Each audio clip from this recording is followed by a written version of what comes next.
and we've got another episode for you this week. Please like, share, subscribe so you don't miss out on future episodes, and I hope that you enjoy this week's conversation.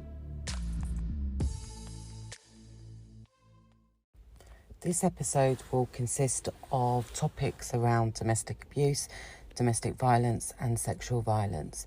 If you require any support or help, please get in contact with your local domestic abuse, sexual violence organisation. In the UK, you can call the National Domestic Helpline on 0808 2000 247. And if you are listening overseas, please contact your national helpline where support, advice and guidance will be available for you. Hello everybody, and welcome to another episode of A Conversation With. This session is slightly different. What we're going to be looking at is terminology. And terminology is very important when we are looking at the processes of domestic abuse. Domestic abuse is not just about that physical or sexual violence. What we understand and what we know about domestic abuse is that it is about power and control. And there's many elements that are often used in order to have that ultimate power and control within the relationship. The physical and the sexual violence is the overarching, but there's many different things that happen within the domestic abuse relationship. And actually what I might do in another episode is actually look at all those different elements. But for this session, what we're going to be looking at is terminology. The different terms that are often used within domestic abuse when domestic abuse practitioners are trying to highlight the behaviours within relationships to their survivors, but also about awareness to professionals of what the actual processes are. There is a process that happens before that slap or that punch. And we're going to look at those different terms today to understand a little bit more about what that looks like. Because they are often misunderstood. They're often thrown around, but we don't actually understand, or we can't correlate necessarily what that looks like for a survivor. And if we as professionals are not able to understand that terminology, then I can assure you that the survivors are definitely not understanding, whilst they're in that relationship, that emotional processing that's going on. So we'll start with trauma bonding. What is trauma bonding? You may have heard of the term Stockholm syndrome. It's very similar. Trauma bonding is about an emotional attachment between the survivor or the victim and their perpetrator.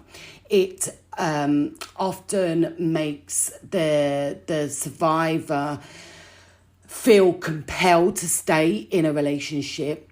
It is a compulsive cycle of wanting to please the perpetrator, so they're not going to get harmed physically or sexually or emotionally. So it is a step of trying to avoid setting somebody off. So looking at mannerisms, not kind of stepping away from a situation. So it's wanting to constantly please the partner, to not be verbally abused. And then what happens within that cycle of abuse is that there could be a verbal attack, an emotional attack, a physical attack, or a sexual attack. But then it's often followed by a honeymoon period. And then the cycle starts again. So the trauma bonding is very much about dependency, and having the perpetrator, the one that is harming, is also fulfilling the emotional and spiritual and sometimes physical needs of that victim. So that attachment pattern alternates between devaluing somebody and that intimacy stage. It is about the one that is consoling you, the one that is saving you, the one that is helping you is also the one that is causing that. So there's a trauma bond. So we are bonded in the trauma that is being perpetrated by that abuser. The next phase is, the next phrase is gaslighting. We often hear of gaslighting. For me, gaslighting is that crazy making behaviour. It is that manipulation that happens in abusive relationships where it is a false narrative. So the abuser convincing the perpetrator convincing the victim that their truth is actual truth. So the easiest way for me to describe that is I'm telling you that the sky is pink. You know full well that the sky is not pink, it's blue, it's got the sun in the sky today. However, the more that I tell you, the more that I convince you, and I'm very authentic, that actually the sky is pink. That the more that you tell somebody something, the more that they're going to believe it. And they are actually going to see a pink sky. And then when I turn around and say, oh yeah, the sky's pink, that person who's convinced me that the sky is pink is going, you're crazy, you're mental, you're insane, that the sky is not pink, it's blue. However, the perpetrator has just spent this time convincing me of a truth. And then when I believe that truth, actually the truth is then taken away by the perpetrator. So it's that crazy making behaviour. So it's making the victim question their judgment and reality.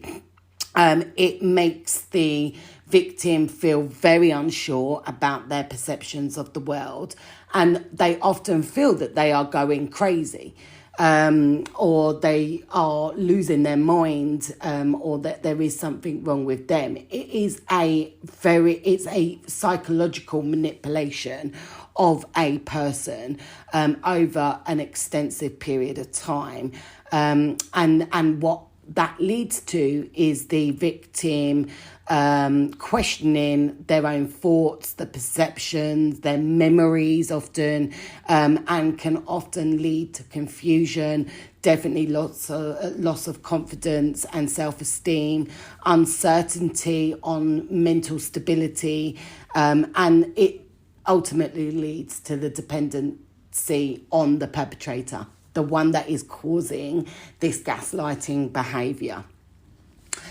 The next one is love bombing. Now, love bombing occurs when somebody is literally bombing you with extreme displays of attention and affection.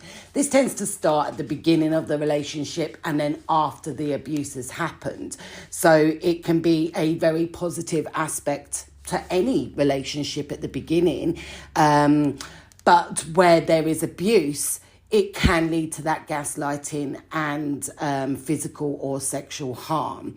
It can be a manipulative tactic by a narcissist or a sociopath in an attempt to control. It is very common in cases of DA, domestic abuse.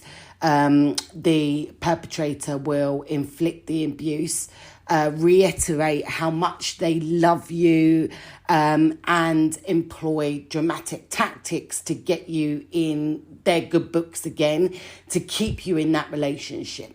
The danger is that the abuser needs that control, and then the same cycle will repeat. An abuser won't often change their behaviour, and where there is love bombing, this extreme love bombing that's going on with this cycle of gaslighting, and this honeymoon period after an abuse has happened, it is very, very dangerous, because we get confused. And then we've got the withholding and the stonewalling. and that is when emotional needs are being withheld. That could be sex, for example. So somebody is deliberately withholding sex. It is a tactic in order to communicate anger. Emotional withholding creates a great deal of anxiety in that victim because it plays into their fears of rejection, abandonment, and their worthiness of love. So when somebody is emotionally withholding, the victim will often feel a sense of rejection. And so what they will do is they will go back to trying to please their perpetrator in whatever way possible in order to regain back a little bit of that love and feel reassured within that relationship. So not all emotional abuse is verbal. So you have that verbal, the swearing, the shouting, the put downs. But actually, stonewalling is cutting off all communication by giving somebody the silent treatment. It can be for minutes, it could be for hours, or it could be for days. What the aim of that is for the perpetrator to do what you want them to do. So, for example, you are planning to go out on a Friday night with your girlfriends. So everything is fine between your perpetrator, but then on a Monday, the arguments start, and that subtle, actually, do you have to go out? Actually, I don't want you to go out. But you're kind of still in this phase of, actually, I'm going to go out, and you're planning going out with your girlfriends. And then from Tuesday onwards, there's silent treatment. No matter what you do, there is silence. You're met with silence and disdain, and you're feeling it off your perpetrator. So, but now you're feeling really rejected, and you're feeling really abandoned. So what happens? You don't go out. And then your perpetrator is giving you all of the love and all of the attention. But ultimately, he's got or she's got what they want by you not going out with your girlfriends or your friends. It is total manipulation. And it's,